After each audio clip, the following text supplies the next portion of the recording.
Udinese-Inter, 35esima giornata di Serie A, -4 alla fine del campionato, con un Inter che invece in classifica è a -2. Bologna-Inter purtroppo il recupero della 20esima giornata di Serie A disputatosi mercoledì è terminato clamorosamente sul risultato di 2-1 per i padroni di casa. L'Inter quindi si è giocata la possibilità effettiva di tornare in testa alla classifica e riavere ufficialmente il destino del campionato nelle proprie mani. Non le rimane altro, quindi in sostanza in queste ultime 4 partite non le rimane altro da fare che provare a vincerle tutte e augurarsi che il Milan o ne perda una o ne pareggi 2, perché purtroppo anche 3 vittorie e un solo pareggio eventualmente consegnerebbero al Milan appunto lo scudetto e il campionato.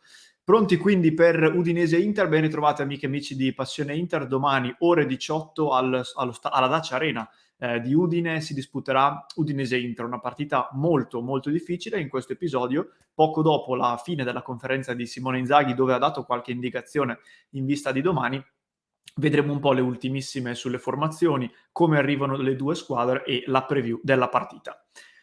Cominciamo subito e inizio contestualizzandovi, cosa che in parte ho già fatto, la classifica della Serie A alla giornata numero 34 con la 35 ormai alle porte. Il Napoli, tra l'altro, come state vedendo in questo momento, sta vincendo 5-0 contro il Sassuolo, che sarà una delle avversarie del Milan, e quindi diciamo che la sensazione non è molto positiva rispetto alla condizione, soprattutto penso psicologica del Sassuolo, che non ha più nulla da chiedere a questo campionato. Al di là di questo di cui parleremo, il Napoli tecnicamente si rifà sotto, però è dietro ancora di 2 punti, quando finirà la partita ufficialmente col Sassuolo rispetto all'Inter, l'Inter quindi può riallungare di altri 3, battendo chiaramente l'Udinese domani. Battere l'Udinese, la partita con l'Udinese arriverà dopo quella del Milan in casa contro la Fiorentina, e qui già arriveranno delle risposte, perché da un lato, se il Milan dovesse non vincere, l'Inter potrebbe avere uno sprint a livello mentale per appunto rifarsi sotto o addirittura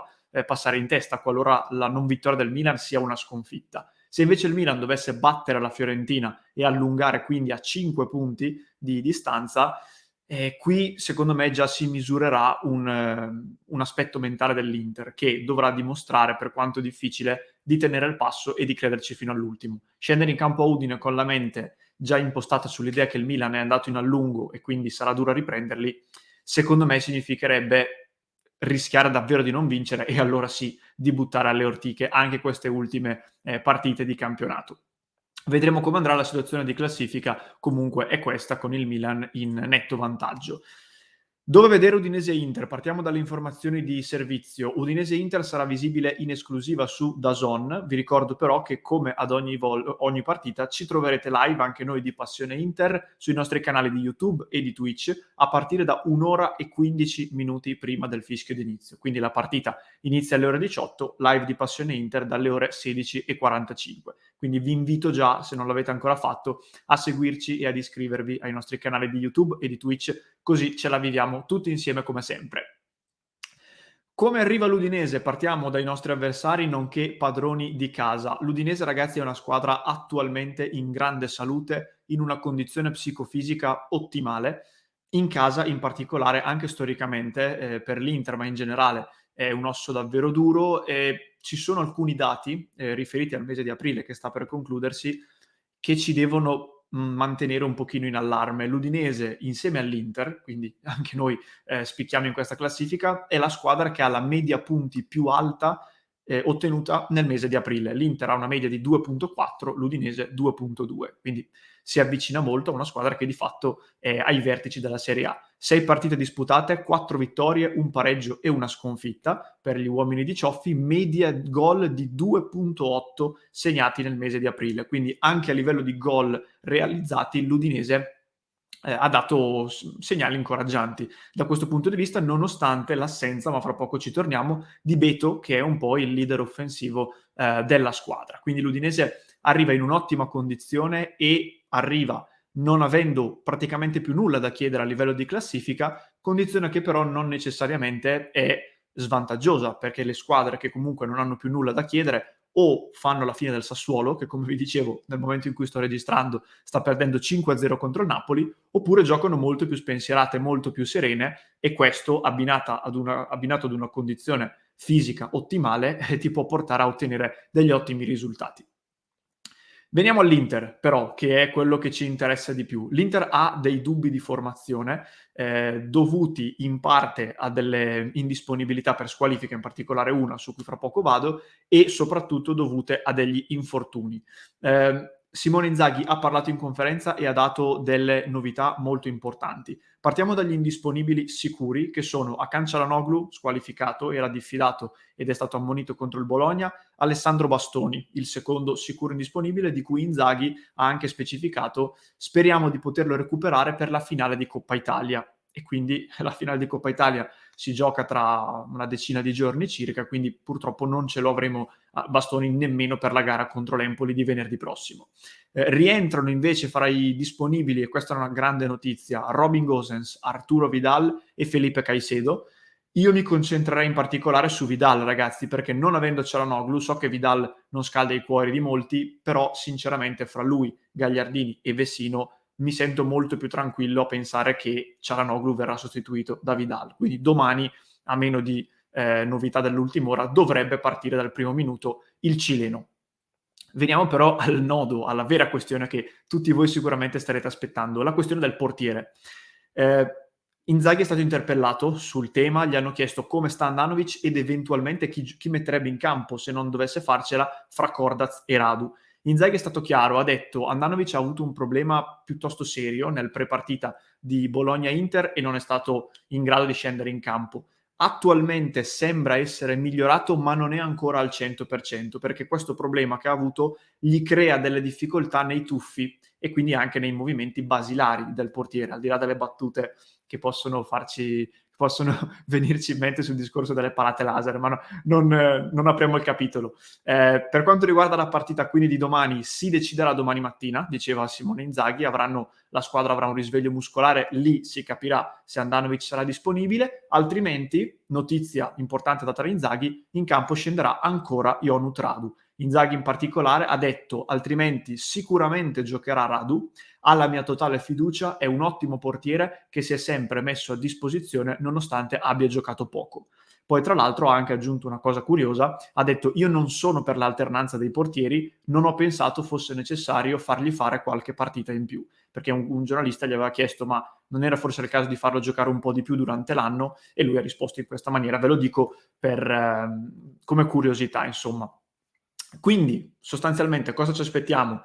Appunto domani mattina arriveranno le ultime sulla questione formazione, vi invito peraltro anche a seguirci sul gruppo Telegram, ma anche su passioneinter.com per avere tutte le novità, compresa questa, altrimenti occhio perché in campo scenderà nuovamente Ionut Radu. E io sono anche abbastanza d'accordo sulla scelta, ma poi magari delle nostre opinioni personali approfondiremo nel corso delle dirette. Ciò che voglio approfondire con voi in questo momento sono le probabili formazioni a questo punto di Udinese-Inter, che prendo dal sito della Gazzetta dello Sport. Squadre speculari in campo domani: Udinese con il 3-5-2, Silvestri in porta, Becao, Pablo Mari che è andato in gol contro la Fiorentina e Nuitink in difesa, Molina, Arslan, Wallace, Samardzic e Udogi a centrocampo. In attacco dicevamo ancora indisponibile Beto, però occhio perché la coppia Deulofeu-Success è abbastanza in forma ed è abbastanza rodata. Per l'Inter invece in porta dicevamo un grande dubbio, quindi la Gazzetta scrive Handanovic, ma in realtà ancora non si può sapere. De Vrij e Skriniar dovrebbero essere sicuri di un posto in difesa. Il terzo centrale al posto di Bastoni non dovrebbe essere Di Marco, bensì D'Ambrosio, che quindi ci aspettiamo dal primo minuto. A centrocampo Dumfries, Barella, Brozovic e Perisic confermati, in mezzo a completare il trio, come dicevo prima, Vidal al posto di Çalhanoğlu. In attacco anche qui, essendo tutti diciamo in salute i nostri attaccanti, lasciamo sempre una piccola possibilità di un cambio all'ultimo, però attualmente vengono dati in vantaggio Lautaro Martinez e Edin Dzeko, che è entrato solo nella seconda parte della gara contro il Bologna.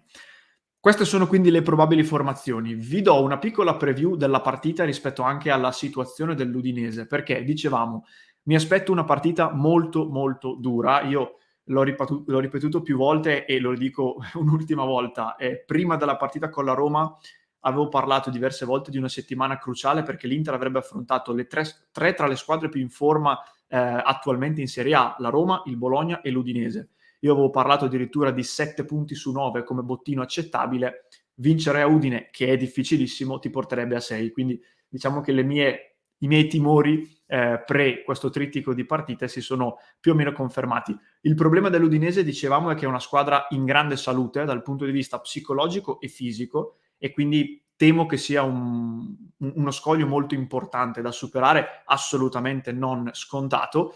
Da metà febbraio, ho dato prima un'occhiata alle ultime partite dell'Udinese, oltre ai dati che vi ho detto prima, da metà febbraio l'Udinese ha ottenuto tanti ottimi risultati. Ha pareggiato con il Milan, ha pareggiato con la Roma, ha travolto a livello di gol letteralmente Empoli, Fiorentina e Cagliari, e la sconfitta, diciamo, ha perso 2 partite fondamentalmente, una con il Napoli, e quindi ci sta in trasferta, peraltro rimanendo in 10 negli ultimi minuti.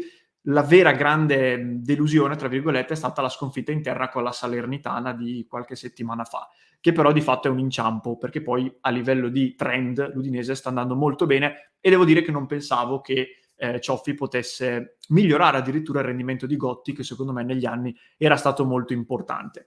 La squadra è rocciosissima e molto fisica, soprattutto in difesa con Becao, con Pablo Marì e gli altri, ma è anche una squadra che gioca molto in verticale, perché un altro dato molto interessante è che con 7 gol l'Udinese è la squadra che ha segnato con il maggior numero di attacchi verticali in Serie A, dietro, indovinate a chi? All'Inter, che è ferma a quota 10. Quindi ci aspettiamo anche una squadra molto brava ad andare in verticale. In attacco, dicevamo, non ci sarà Beto, giocheranno Deulofeu e Success. Deulofeu è un giocatore molto pericoloso, io ho sempre gran paura quando lo vedo puntare la mia difesa. Indisponibile, assente a centrocampo anche Makengo, che come Cialanoglu era diffidato ed è stato ammonito. Makengo, che tra l'altro viene seguito anche dall'Inter, e quindi non avremo modo di seguirlo, ma meglio così in questo caso, visto che ci interessano i 3 punti.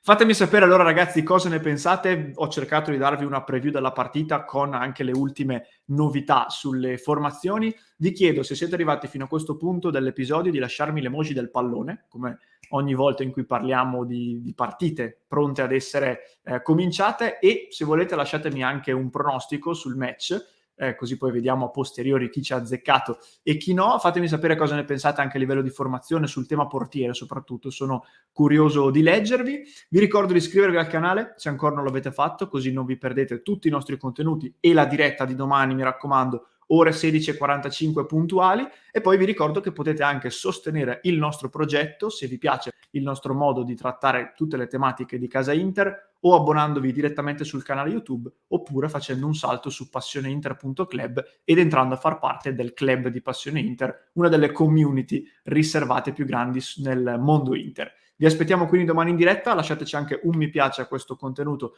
se vi è piaciuto, e vi aspettiamo anche stasera, e come tutti i giorni, dalle 19:30 live su YouTube e su Twitch.